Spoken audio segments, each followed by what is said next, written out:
It looks like some people are starting to trickle in.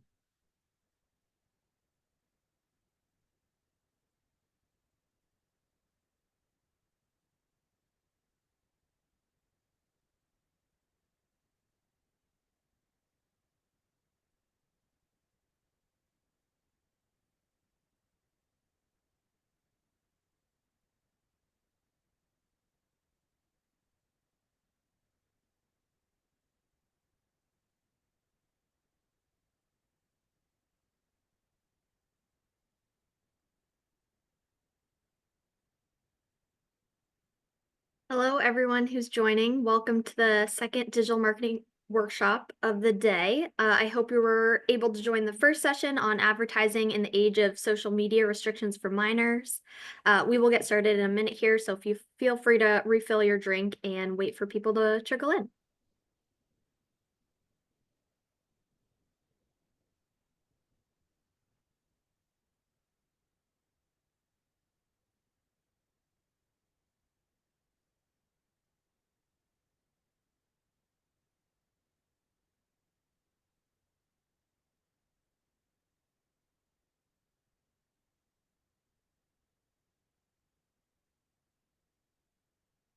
Give people a few more seconds here.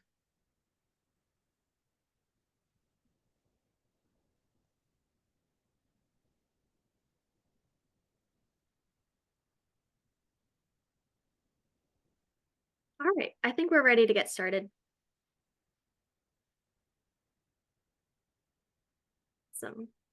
Okay. Hi all, I am Maddie Chenard. I am an Assistant Director of Digital Strategy here at Carnegie. Today I have the pleasure of hosting for the intrepid Dean Gethering, who will be discussing OPX. Before we get started, I wanted to share a few quick housekeeping items. So I hope you all were able to join the first session. All of the sessions today will be 45 minutes, and that does include some time for questions at the end. We're going to try to save about 5 to 10 minutes. Session recordings will be shared with attendees via email later this week, so no worries if you missed any sessions. Also, please use the Zoom chat and Q&A panels to engage throughout the session. Please submit questions. Like I mentioned, we are going to save some time at the end. We'd love for you to engage and ask what's on the top of your mind. If you need help, please use Whova's Ask Organizers Anything section in the community board or email us at conferences@carnegiehighered.com. All right, now let's dive into the presentation. Over to you, Dean. Thanks, Maddie. Hey, everyone. Thanks for joining us. My name is Dean Gething. I am the EVP of Online Program Experience. I've been in higher ed just under 20 years, mostly on the services side. So I started with a small OPM in 2007 called Deltac, which eventually became Wiley. It has been consolidated a couple of times since then. Left Wiley in 2015 to be a founding partner of Sextant Marketing.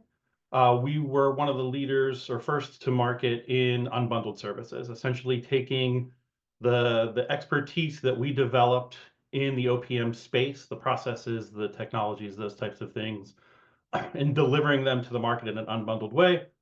And then since then, late last year, bringing that to Carnegie. So my role within the organization is to help our university partners figure out the right set of solutions that fit their needs, and then work with them through that relationship to continue to scale those services as we grow. So going to talk a lot about today about sort of that experience and how OPX can potentially help you in your online programs. So I want to start with a quick kind of quote from our board member and former president of Southern New Hampshire, Paul LeBlanc, and really focusing in on a key part of this phrase. So when no institution can be without an online strategy. So online strategy really for us from an OPX standpoint is helping universities figure out how they grow and how they scale, not just about having online programs and running digital media, but how all the pieces of the student journey really integrate to help you grow, lower cost per leads, and make your online programs successful. So I think this quote really encapsulates, what we're trying to do with our approach in OPX and how we're trying to help universities in the online space. So kind of quick agenda. I want to start with just the challenges that are facing us as marketers in higher ed today. They are not few. And then really define OPX for you and really dig into how OPX can help you meet some of those challenges. Give you some ideas of kind of where to get started, and then want to leave plenty of room for questions and answers at the end. But please, as Maddie mentioned, please use the chat and the features in the Zoom to ask questions as we go along. Happy to kind of stop and direct content to the things that you guys are most interested in. So feel free to raise a hand, ask a question at any point. Happy to answer those. Let's talk just challenges facing higher ed marketers today. And I called this a therapy session because I really feel like we need it. Over the kind of just the last year or just even longer than that, it feels like there's just the next challenge, the next challenge, the next challenge. And we all thought COVID was going to be our big challenge. And then everything since then has been continuing to more challenging. So another quote here, this is from a 2004 survey of higher ed marketing leaders. And this person really talked about the challenge that they're having where they're being asked to do more with the same resources or less resources. And I feel like everybody that we talk to in our space and our clients that we're working with, that's a common thread amongst all of our peers, which is I need to continue to grow. My staff is the same or shrinking, and my budgets are not growing commiserately with the goals and expectations that I'm expected to meet. And that's really where we come in, trying to help our clients maximize those resources that they have to meet the goals that they're being charged with. And just a little highlight from that. So if you're feeling that way, you're not alone. Basically, 1 in 4 of all the people that respond to this survey, so only 25% feel like they were adequately resourced to meet the needs and expectations of their university. And that's really where we try to work with you to figure out how to maximize those resources and overcome those challenges that you're having.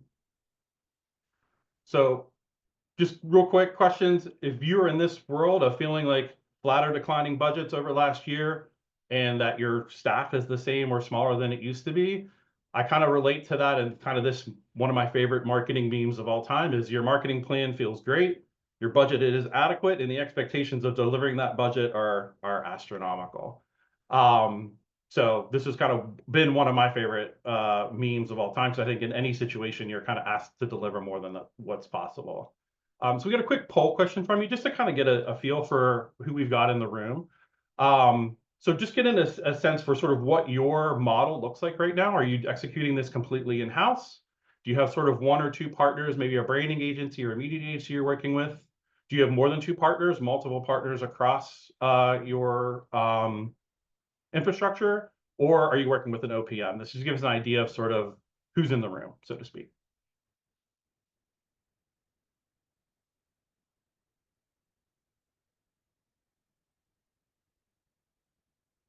All right, so it looks like most of us have 1 or 2 agencies that we're working with, a couple OPMs, more than 2 partners, or okay. So most of us are either doing it.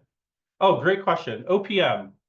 So an OPM is an online program management company. So that would be RisePoint, 2U, Academic Partnerships, who is now RisePoint now, where I formerly came from, Wiley.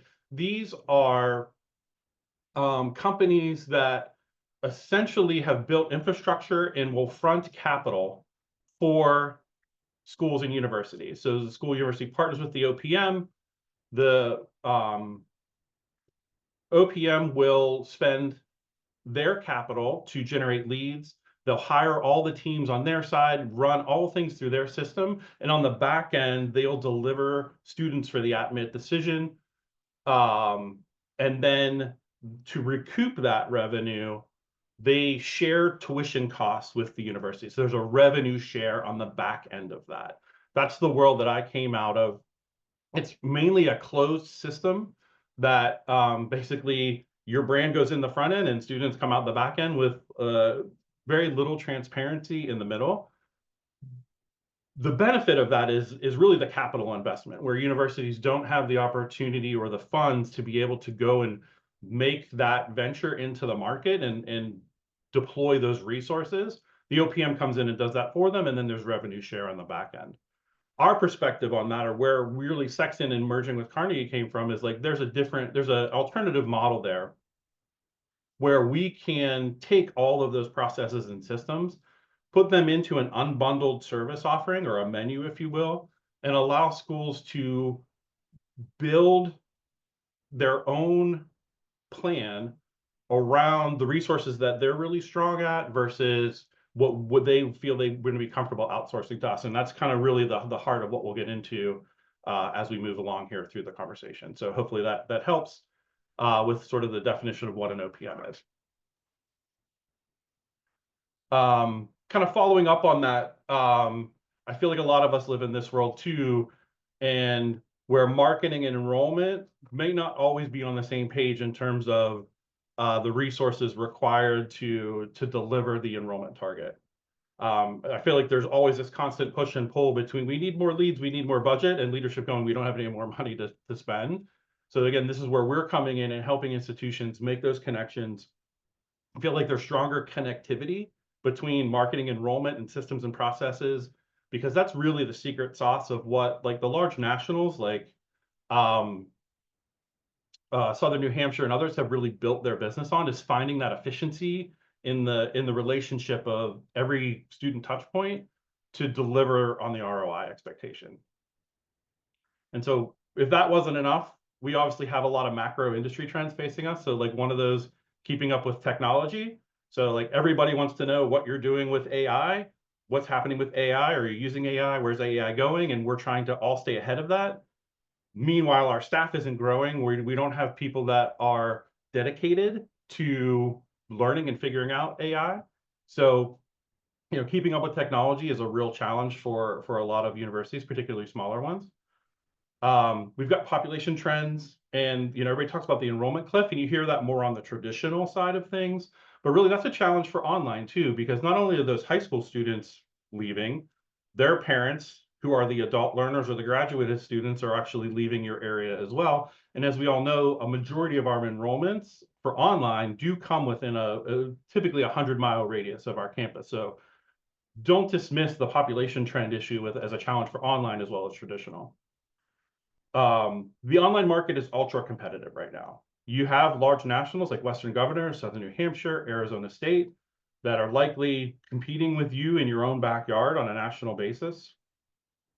And then last year, or a couple years ago, a study from Hole on IQ, which is sort of an industry consulting and research company in our space, there are over 300 OPM or similar partnership relationships going on in higher ed. So 300 plus schools, probably closer to 400 now, have some form of partnership to help them succeed online. And all of that is driving competition in the marketplace. And if that, in addition to that, you have an increasingly savvy and stealthy consumer. So they're doing more research, they have more options, online is more competitive. And as everybody is probably experiencing, we have late hand raisers. So they're not becoming inquiries on the front end. You really, sometimes you're not even hearing from that student until they fill out the application. So it's really causing some challenge in terms of media performance and understanding what true attribution looks like from your media spend, because you're spending dollars on this end and you're getting applications on that end and you're having a hard time connecting the dots. And just you have a general apathy towards higher ed, so people are, you know, you've got a lot of negative PR and questions about return on investment, which is causing additional challenges. And then of course the political environment, which is just causing a ton of uncertainty around, you know, will there be a Department of Ed in the future? What will it look like? A lot of changes around things like TCPA, the FCC, all those different things, or FTC, sorry. And then potential looming recession. And, you know, we're typically a counter-cyclical industry, but that may not come to fruition this time around. So like there's just a lot of uncertainty swarming around us. So, you know, from a just general challenges we're facing, both internally and externally, there are a lot of factors that we're facing as marketers right now. So let's just talk a little bit about OPX and sort of the ways that we're approaching and working with our clients and our universities to help solve some of these challenges. So we talked a little bit about what an OPM is first. So we'll talk about like sort of what an OPX is. Essentially, as I mentioned, we're taking those the services and the structure that the large nationals and the OPMs have. We're breaking that into a modular system that allows universities to pick and choose what they want to build around. And we'll illustrate what that looks like here in a second. The key to that is, while there are modular pieces that you're building around, our goal is to drive interconnectivity between all of those pieces. And again, we'll show that in a second. Essentially, though, what we're trying to do is not just be a service organization to you, but really approach this as a strategic partner to enable you to scale and grow. So here's kind of what that looks like from a visual perspective, and I'll talk a little bit more about this. So the way we view um, success in online is looking at these different sections from strategic planning, your branding, creative, integrated media, recruitment, your systems, your processes, and then tying all that together through data insights.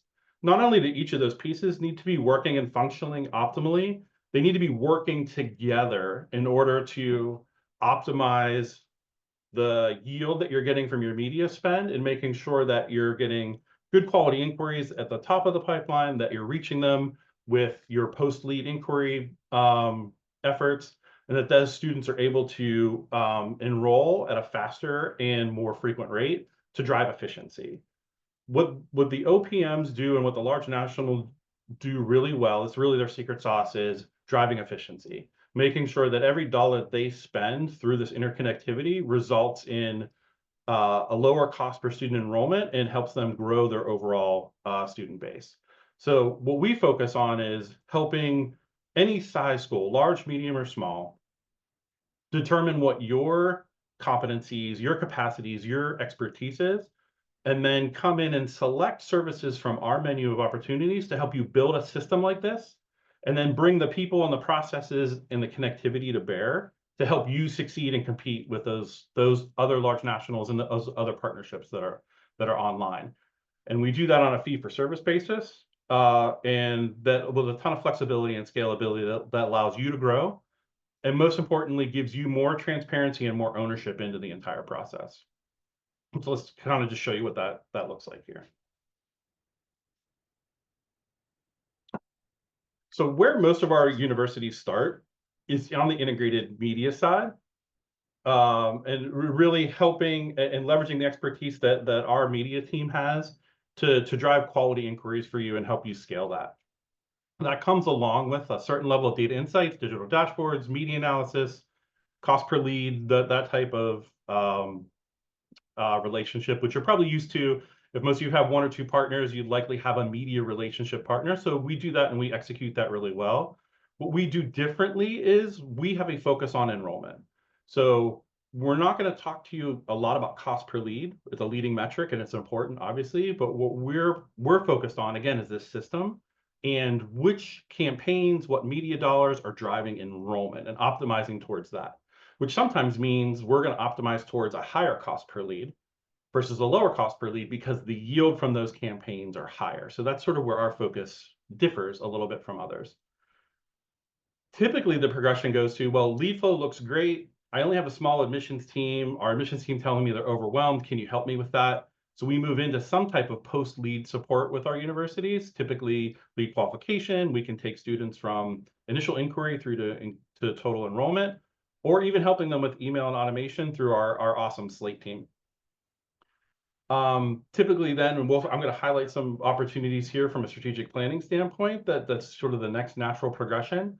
But really, as we progress through, this creates an opportunity for our relationship to really grow and scale with you as your needs grow. And you don't have to enter this system in any defined path. Again, what competencies you feel you have strength in and want to make sure and maintain and own internally, great. Choose the menu of services that you feel like you need to kind of complete this system, and we'll create a customized program for you to be able to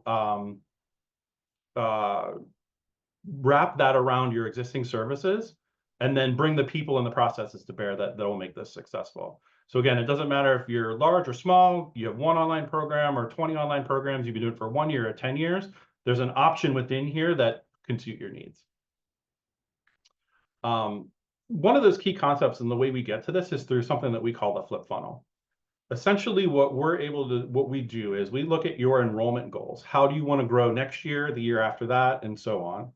Look at your existing performance model and help you forecast out what growth looks like. Oh, Maddie, you got a question? Yes, we got a question in the chat here. Do you work with both Slate and Salesforce? We do. We are a Slate certified shop, and I will tell you that's where our expertise really, really lies. And we do, with the majority of our work is, we do have Salesforce capabilities and a Salesforce team on staff, so that we can help you with those resources as well. Just, I will say the majority of our clients at this point are Slate. Um, so back to the flip funnel. So again, looking at your enrollment targets and your historical performance will then forecast out what resources you may need to grow to achieve those enrollment goals. So again, we're all about making sure that this integrated system is working in unison to help you deliver that goal for the lowest cost per lead possible. And then we'll kind of show you what that looks like here in this chart. So what you have on screen here is an example of a flip funnel. We have two programs that have a historical performance rate and a historical media investment to them. We work with the client to say, okay, from a media optimization standpoint, how can we bring down your cost per lead and drive higher quality and cost per enrollment through the funnel? And if you want to grow, in this example, the client was averaging about 60 enrollments every year for their two existing programs. They wanted to reach 75 enrollments for those two programs in the coming year. So what we did first was say, okay, here's what media optimization looks like. This will get you to a point where we do need to drive more investment, but your cost per lead, your cost per application, and your cost per student should go down just through the media optimization work that we're going to do first and foremost.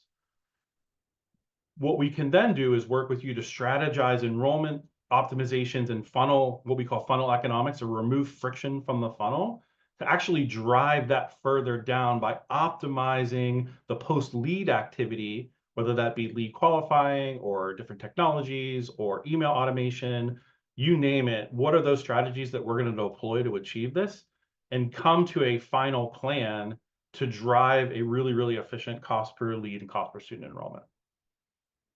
So this is where we from a strategic planning standpoint, where our clients typically evolve, is this is a real natural next step for them and saying, okay, how do I get better next year? How do I get better the year after that? And we can run a number of different scenarios and actually do multiple years of planning with you. So the key concept, this is where you get that buy-in and that alignment across marketing, enrollment, sometimes even into financial aid and the registrar to make sure that the number of students you're bringing in, there's a team behind that to support those students getting into class. So how do you get started? We've got a few tips for you. I would tell you first, and where we hear from a lot of our clients, particularly coming into this type of situation, we have a lot of clients interested in this funnel economics exercise, but the first thing they say is, I don't really have a good firm hold on my data. So I would say, whether you partner with us or not, the first and best thing you can do is understand your data and understand that at a lead source level down to the keyword to make sure that your CRM is pulling that data in, at least on a last click standpoint. So student clicked on a paid search ad, they converted on that paid search landing page, all that information passed into the CRM, whether that be Slate or Salesforce, and I can track that result. I know that this keyword, that campaign drove an application and drove an enrollment.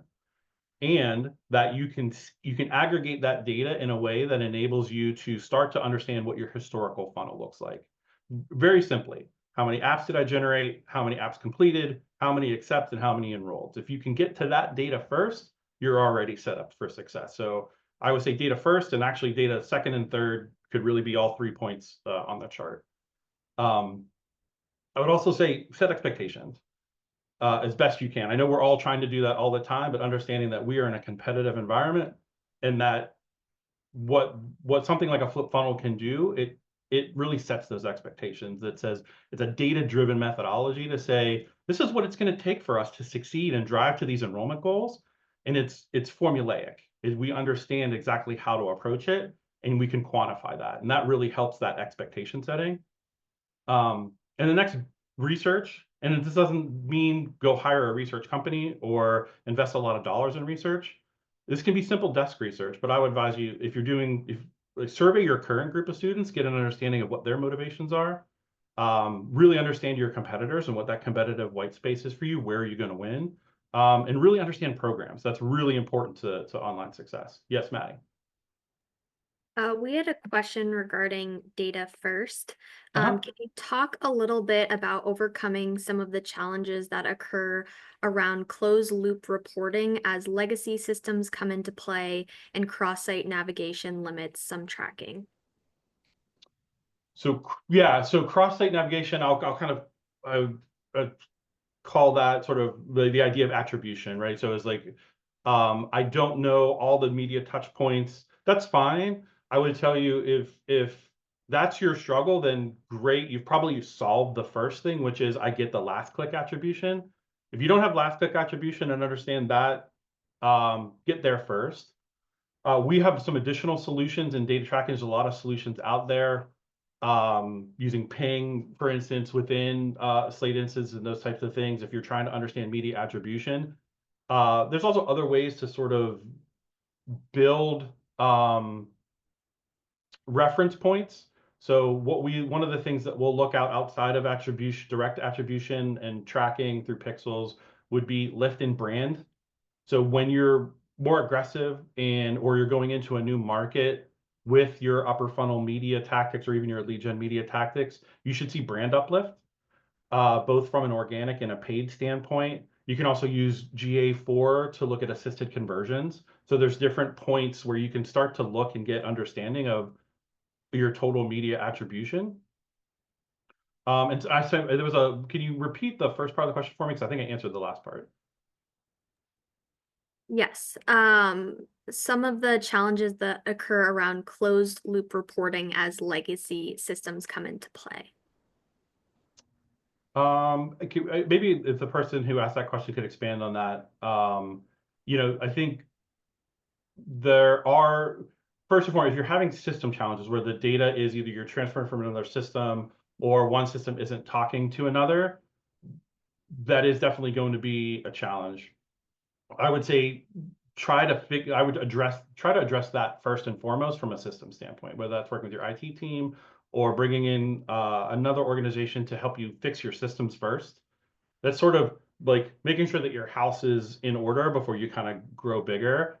I would say before you put another $100,000 in media into the market, I would transfer that $100,000 into a relationship or internal expertise that helps you fix those legacy systems. Because what we typically say is you can't measure it, you can't spend it, and that's got to be most important. Hopefully that helps. If not, like, keep asking questions, we'll keep answering. Awesome. Thanks, Steve. Um, yeah. And then I talked a little bit about this, but I think this is really ultra important. As you're thinking about even your current relationships and your current media partners, if you haven't done so already, identify what your strengths are. What do you have capacity for? What do you do really well internally? And then think about what else you want to build and own and have internally. And then what are those other things you may want to, or maybe you have to outsource, and have sort of that in-source outsource plan outlined, and then use that as an opportunity to evaluate the partnerships that you have, and see where you may want or need to pivot in terms of those relationships. And then lastly, the simplest form is take the first step. If you're having systems and data issues, address that first. Um, if you need additional research, get that done. Whatever the next step is for you and your institution, start now. Because as you've seen here, others are far out ahead of you. And in order to catch up, you got to start the race is my basic piece of advice for you. And if you're still not sure where to begin, we can come in and help you. So we have, I won't read all this to you, you'll get this in the deck, but we can come in and consult with you and help you figure out what those next steps are. So we work with institutions on what we call an institutional readiness assessment, where we'll come in and we'll work with you and your entire institution and other stakeholders to help you get prepared for this and understand the systems, the processes, the goals, the investments, and all those different pieces that you feel like you may need to succeed. So if you're still challenged by trying to figure out all those different pieces, we can help you with that as well. And we're on to Q&A. I'm not seeing the chat, Maddie, so maybe just help me out with what's there. Yeah, we kind of answered all the questions live, but feel free after all of this information, if you're kind of processing it right now, to continue to add questions into the Q&A section of Zoom. It's a lot of information to take in, a lot of acronyms, so totally understand. Well, it wouldn't be higher ed without acronyms, so there we are. Okay, I do think I see one Okay. in the Zoom chat. Are you just talking about gaining enrollment in online classes? Yeah, I mean, our focus is mainly online, and that's where the angle that we come at it from an online program experience standpoint. I will tell you, increasingly more, we're having and servicing programs independent of modality. So, this is really institutional, depending on how your institution approaches it. But we're having a lot of conversations of like, I don't just market my online MBA, market my MBA and help us devise strategies that help us recruit both for online and on campus, allow the student to come in and choose the modality that suits them best. We actually see a lot of universities allowing students to shift in between online and on campus based on what they need. And that's really a strategy that's meeting students where they are and helping fill their needs. So we hear this a lot of like that, you know, managerial accounting class is really going to be hard. I feel like I want to be on campus for that and be face to face with the professor working with peers. Allowing students to be able to do that for a semester and then go back online when it suits their career is really can be an advantage, particularly for localized enrollment. But not to go down too far tangent, we can help you work with um, both online and on-campus programs, and we work across the spectrum from degree completion to graduate, online, and non-credit. So we can really work with your entire portfolio. And as we integrate, as we've integrated since the acquisition with Carnegie, actually help you scale that across university-wide. So we have a couple of clients now that are really looking at university-wide marketing, where one team as an agency of record working across all of your student types to maximize your media, particularly from a brand perspective, across the entire spectrum. So our goal in all of this is to be your one-stop shop provider for anything that you may need from a university standpoint for marketing and enrollment. The questions are rolling in now, Nice, so I like it. a few other ones for you. What does your program research look like? How does that process go? Yeah, it can take a number of different forms. It can be so we have a number of different levers that we can pull. So it can be simple like iPads and competitive research, kind of just desk research, which is sort of a lighter touch. We can do institutional surveying, so existing students, the market, your stakeholders, and do a more defined survey type intensive research and survey project. It really depends on where you think your needs are at that point. So I'd encourage you to engage us in a conversation, map out what the right solution is, but it can really be a small project or a large project. We have full capabilities across research to do that, both kind of existing programs and also like, hey, what programs should I be thinking about and offering, and what opportunity research looks like. We can also do that type of research. So really, you name it, we can execute it. Very exciting stuff. The next question is, do you see any differences in OPX/marketing for degree versus non-degree programs? Yes. And that typically starts at the business level, which is when you're marketing a full degree and a student is taking, let's say, a 30 to 35 credit master's degree program. There's a lot of tuition revenue tied up in that, and you have the opportunity to have better margin within that program. Non-credit, you don't. And so you really have to be in a non-credit world, or even the certificate world. We do a lot of co-op marketing. So you may also be interested in maybe full degree is not ready for you. Here's a 3-course cert that ladders up to the degree. Or here are non-credit courses that you can take that fit this degree program. And either in some cases, we see universities that are actually giving credit for non-credit. They take that non-credit course and use it as credit for prior learning if a student enrolls later on. So there are ways to sort of bundle those different offerings together. I would say if you're going to go straight non-credit, you really have to have a good, strong portfolio of non-credit programs and have an investment in that as a modality or an offering. If you just have one or two non-credit programs that are sprinkled throughout, you really don't have the velocity to recoup the margin. So you really need to think about your program strategy and the overall investment in that as a concept. So this, I think, is kind of tag teaming the CRM question a little bit earlier, just about data and some issues with tracking. So how would you recommend getting started with solving legacy system issues? We use Colleague, super outdated, and it has been giving us a lot of issues with our Slate CRM. Our middleware doesn't work well, trying to solve institutional challenges, but not sure where to start. Yeah, so I would advise you to reach out to us and our Slate team. I'll being candid and open, systems are not my level of expertise, but as a customer of systems, when they don't work, and it sounds like this is your case, it's really frustrating, right? You don't feel like you can operate or make smart decisions if you don't have the data. And that's sometimes where an outside expert, whether that be us or someone that understands the middleware between an old legacy system like that, I would seek an expert to help you solve that problem. And again, that may be, I'm gonna make the sacrifice and trade some media dollars this year to get that problem fixed because it's gonna set me up for success in the future. So like for me, data and systems is number one in my book, from that standpoint. Awesome. Okay, I think this is a follow-up question to a question earlier, but you do help universities identify new program opportunities. I think we covered that, right? We do, yeah. We can, and it's really a consultative approach. So we'll sit down with you and look at it really starts with your enrollment goal. So how much are you trying to grow? What from your current portfolio is going to contribute to that? And then where are the gaps in new programs?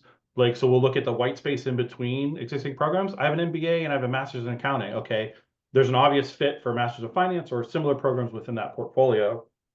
And we'll look at things like, well, we have no nursing programs online, and it's not really a strength of ours, but we have a nursing dean that wants to go online. Okay, let's talk about what that looks like from in a standalone nursing program without other programs wrapped around it.